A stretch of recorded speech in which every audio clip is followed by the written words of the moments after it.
live do another one of these wacky Wellness Wednesday videos, talking about the correlation between antibiotics, gut stuff, anxiety, and some integrative medicine, mental health hot tips. I posted on social media about the correlation between childhood antibiotic use, such as with ear infections in childhood. And that has been shown to not only correlate to anxiety in adulthood, but also tummy troubles, IBS, small intestinal bacteria overgrowth. And then spoiler alert, in adulthood, same thing. You'll also see a lot of stuff express with antibiotic use at a young age, acne, autoimmunity, irritable bowel, and then small intestinal bacteria overgrowth. So while I specialize in mental health, integrative medicine, that also means that I specialize in the gut.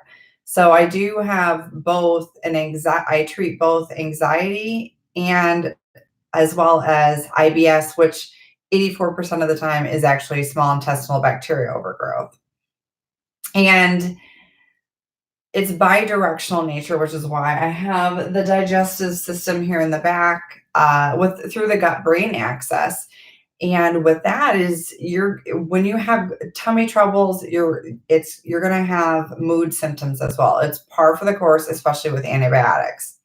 So the first thing that you can do either with childhood or in adulthood is up your probiotic foods. And you're going to get more ROI with actual foods than a probiotic.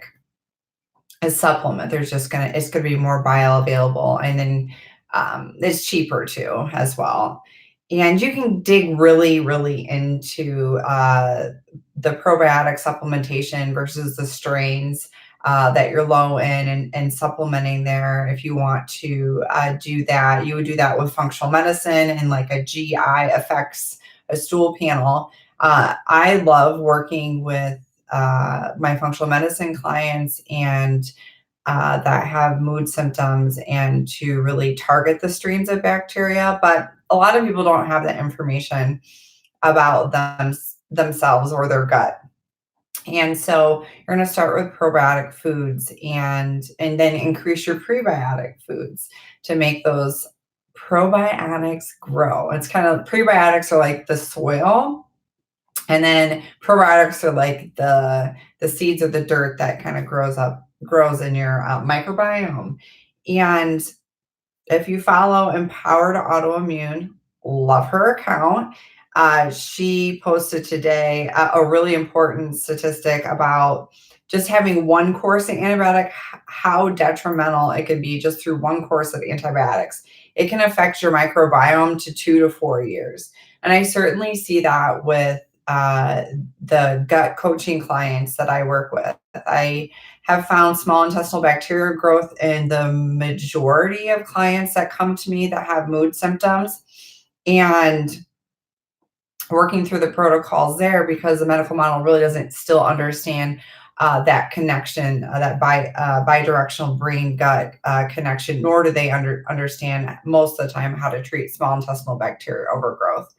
And you can treat it naturally as well. So with that, I'm going to pull up I'm on the computer here, pull up my protocol so I can stay focused on some other things that you can do, some hot tips, some hot integrated medicine tips. So you're going to focus, the focus is going to be on fermented foods, gut function, and GABA production. There is a whole eating strategy called the GAPS, the Gut and Psychology Syndrome, that really focuses on fermentation foods and with children. And I've seen it to be super effective, and adults have, just with the food aspect, have gone into remission with anxiety. And so I would look that up if you're really interested in that. And with anxiety, you're always going to see breathing impaired. And a lot of times people won't understand that they are low-grade hyperventilating. Obviously, if you're having panic attacks, you're going to know that your breathing is impaired. but individuals will be dysregulated from their limbic systems. They may be dysregulated their whole life and not even understand that they're low grade or actively hyperventilating. And then another thing that you'll see with anxiety is chronic neck pain and tension and stress, or chronic pain. And especially with autoimmunity, you're gonna have some. You could potentially have some pain involved there. And I say autoimmunity because antibiotics and anxiety, antibiotics turn on epigenetically the pathways to lay the foundation for autoimmunity in adulthood. Uh, and it's a cycle that goes back and forth. So use food as thy medicine. So vinegars are great, bone broth is great, oatmeal, and I would recommend getting certified gluten-free oatmeal just in case. Gluten sensitivity is also contributing to some of the mood symptoms, which it does in 1 in 10 individuals.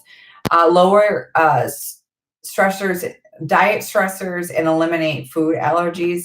That's why going on an elimination diet for a short period of time is really impactful, because you're not going to see all your food sensitivities on a food allergy panel or just an allergy panel. It's just not going to pick that up.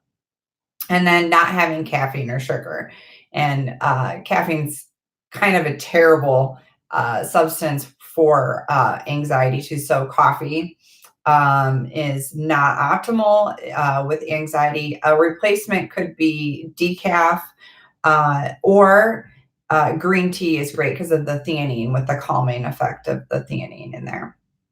So for your nutrition, you're going to do things to promote GABA. And so Lactium is a great tool there. You're going to also want to focus on your B complex vitamins, and then magnesium. Spoiler alert, 80% of Americans are deficient in magnesium, and it expresses as mood symptoms too. So taking magnesium at night, and if you have autoimmunity and a hard time absorbing things, a spray or an oil is going to help with absorption there. So some of the herbs that are helpful for anxiety are kava. Valerian is amazing. Valerian is also great for OCD, taken at night. 500 milligrams with that. And hops, passion flower, skullcap. Skullcap is great if you have anxiety and depression. A half a cup of dark beer, because of the hops, is also good if you don't have a gluten sensitivity. And then CBD oil are your herbs that you're going to look into.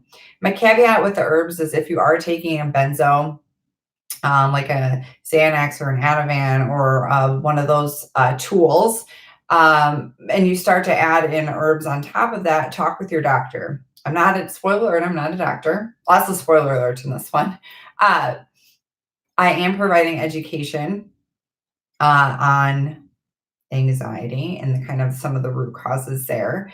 And you're going to want to check with your doctor because these supplements and nutritions are just as effective as medication. So it's like you're going to be taking a double dose of medication. So you're going to want to solely work to get off of the medications if you're on them, to supplement with these natural substances and strategies, because they're going to essentially replace what you're using.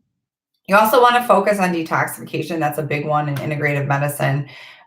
So taking fiber to flush out your colon, and then using a skin brush. If you don't have a lymphatic or a dry brush, get one.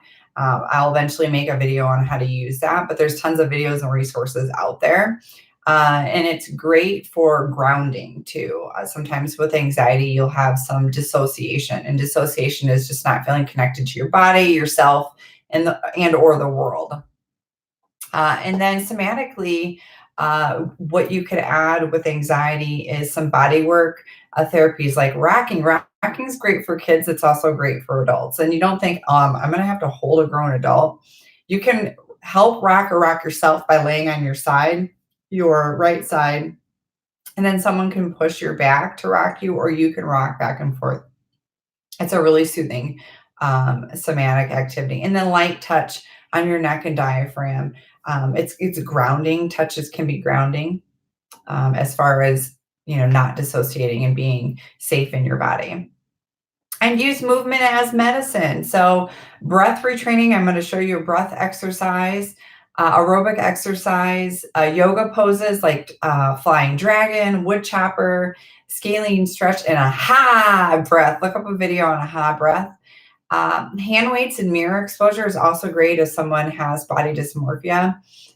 There are certain yoga styles that are contraindicated, not meaning not beneficial for yoga, like a Kundalini practice can raise energy too much versus like a gentle yoga or like a yin yoga can help with more of a grounding type of a yoga. Weights are really great for anxiety because they are very grounding, like feeling the weight in your hands and learning to stay within your body. And another root cause of anxiety can be trauma and or old wounds, hardships. I see a lot of people with health anxiety, health OCD, or that have it's par for the course with thyroid condition, can be with pregnancy, and limbic system dysregulation due to environmental illnesses, Lyme, mold, co-infections that the functional medicine model is going to identify for you. So a couple tools that you can keep on you at all times is just having like a little object. I have a little stone here. You can keep it in your purse and you can rub that. Sometimes our anxious behaviors show up in different ways, like hair pulling and picking and doing things like that. So something just having an object can be very stabilizing. So can scent. So having essential oils or something that you can smell on you can be very grounding, and just taking some deep belly breaths to smell that scent. And then finally, just breath work. Breath work and meditation are so important. The entry point to meditation is breath work. And with it, there's so many ways that you can breathe for having anxiety benefits. One is just breathing in for 4, holding for 2, and then exhaling for 7. And even if you just do 3 of those, it can be a really grounding activity. Trying to make these videos a little bit shorter, but also accessible if you have a child. I did post on my Facebook page a bunch of grounding exercises for anxiety, dissociation, and PTSD, and it can be used for complex PTSD as well on there. So there's a bunch of exercises there. Let me know if you're interested in work with me. I do have some on occasionally every other Friday. I'm going to be doing for now some free consults, and I'm posting that on social media. So send me a message if you want to grab up one of those appointments. If you want to share my work with other people who may be interested in integrative medicine, it's really filling in the gap of, the traditional medical model and the functional medicine model. And it's kind of filling that gap in there, and mental health being its own integrative specialty. And I work with, like I said, mental health conditions, but I also work with pregnancy, postpartum, infertility, hormones, limbic system, environmental conditions, trauma, and how that expresses. So chronic pain, chronic inflammation, thyroid conditions, and autoimmunity, which are all can have childhood roots in trauma. So being trauma informed to understand the bidirectional nature, the physical and the mental health symptoms that can express. And then I will refer to integrative providers like infertility is a great example. I work with a locally integrative endocrinologist for that, with those cases for my environmental illnesses and conditions. I have a couple local providers and some that aren't that I work with, and so it's that's why those free consults are so important, because you can save yourself hours and hours of researching and just kind of ask me, hey, I'm thinking about this, or how can I ask this question? And you don't even have to be interested in working with me. Sometimes people use a free consult just to get free 15 minutes of support for their case, and then they kind of move on from there, and it's all good for me. I love learning about what's worked for different individuals and where they're at. And um, it's always just fun just to meet new people. Unfortunately, I don't like meeting people through my work, but I do like meeting other people. So I hope this information is helpful. Just some anxiety integrative medicine hot tips for your Wellness Wednesday.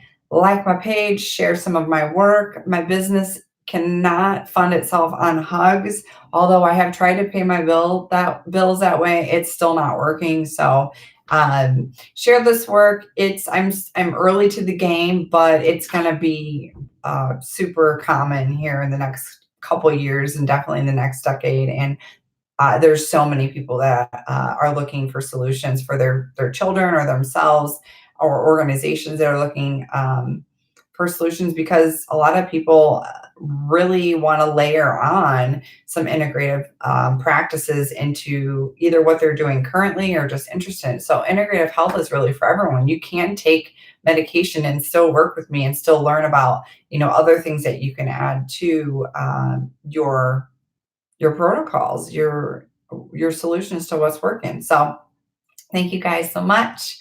Have a wonderful day. Bye.